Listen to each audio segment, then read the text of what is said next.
السلام عليكم، اهلا بيكم في مطبخي. ازيكم عاملين ايه؟ ما تيجوا النهارده نعمل سندوتش فطار لذيذ. نعمل سندوتش بيض، بس مش اي بيض نعمل بيض مسلوق، بس بطريقه جديده وسهله جدا ولذيذه في نفس الوقت. نعمل بيض مسلوق كده ومليان جبن وغرقان جبن على شويه مايونيز هيدونا العظمه اللي انتوا شايفينها دي. سهل جدا وبسيط. يلا نبدا. بس قبل ما نبدا ما تنسونيش في اللايك اذا عجبكم الفيديو ان شاء الله. سلقت عدد من البيضات او البيض حسب اللي انت عايزين تعملوه. هنا سلقت البيض وقشرته. هفصل بقى البياض عن الصفار. سهل جدا.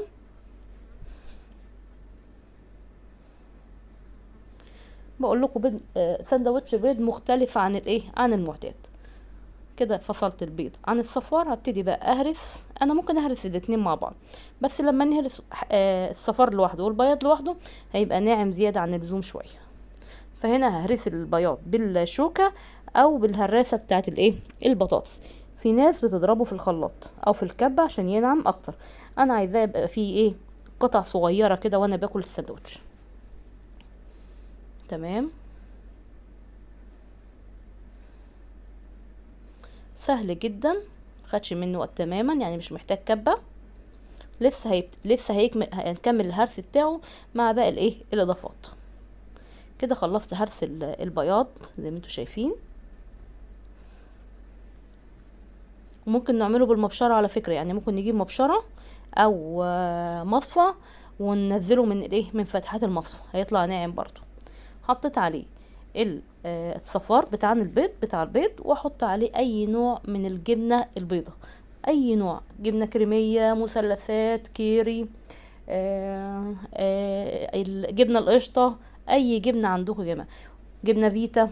انا هنا حطيت جبنة ملح خفيف، حطيت قطعة صغيرة. اللي موجود عندك هيمشي.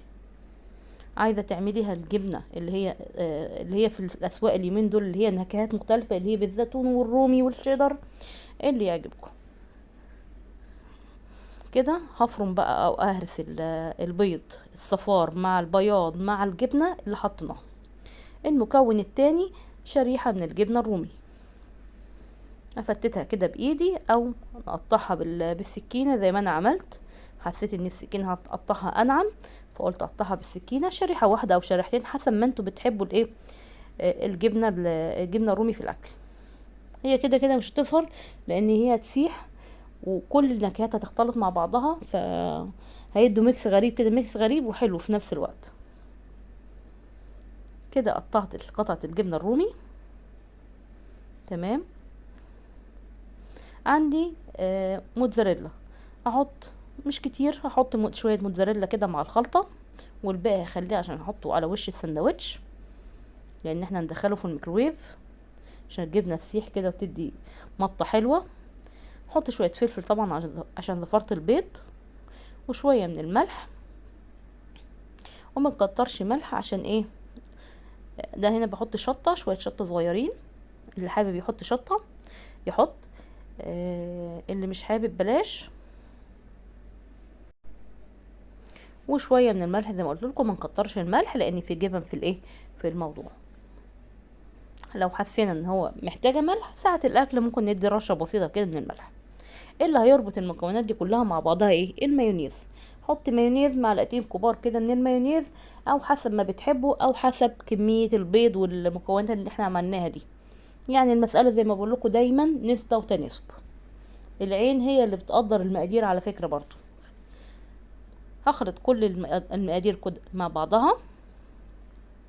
يبقى كده الخلطه بتاعت البيض جاهزه، او خلطه السندوتش جاهزه. ما شاء الله تحفه. هنعمله بقى في الفينو او في الكايزر. مش هيبقى حلو في العيش البلدي او الشامي، هيبقى حلو جدا في الرومي او في الكايزر. الفينو عامه يعني، او التوست ينفع في التوست برضو. عندي بقى هنا عيش فينو. احنا ممكن نفتحه من الجنب او نفتحه من فوق زي ما انا فتحته كده. انا فتحته من فوق. حسيت ان الفتحه دي اولا شيك، ثانيا بتاخد مدار كبير من الحشوه، ثالثا الحشوه ما بتقعش منها. ما شاء الله بتبقى متماسكه، بيبقى شكلها حلو جدا لما في التقديم. انت هتشوفوا الشكل هيبقى عامل ازاي زي ما شفته في اول الفيديو. حط بقى كميه حشوه كده معتبره. زي ما انتوا شايفين الحشوه ناعمه، ما فيهاش اي قطع كبيره من الجبنه الرومي او البيض. ما شاء الله، تحس ان هي زي البيوريه كده. حشيت السندوتش شكله حلو جدا. احشي التاني.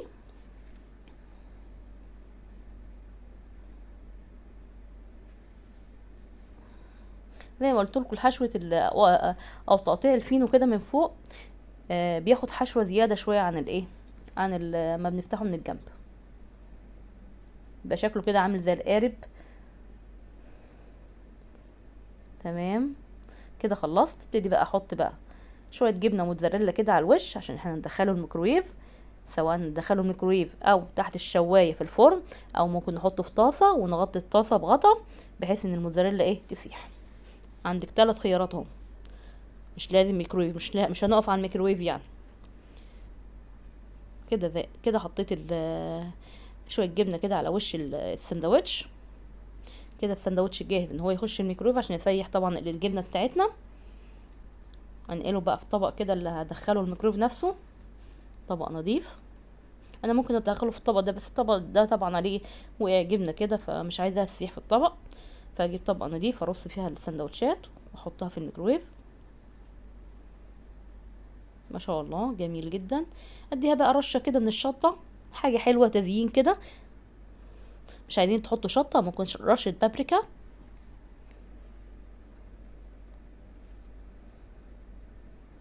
كده السندوتش جاهز. احنا ممكن ناكله كده، بس الاحسن ان احنا ندخله الايه الميكرويف، عشان طبعا الجبنه اللي على الوش. دخله الميكرويف هياخد تقريبا خد تقريبا دقيقه عشان الجبنه تسيح. خرجته بعد الدقيقه.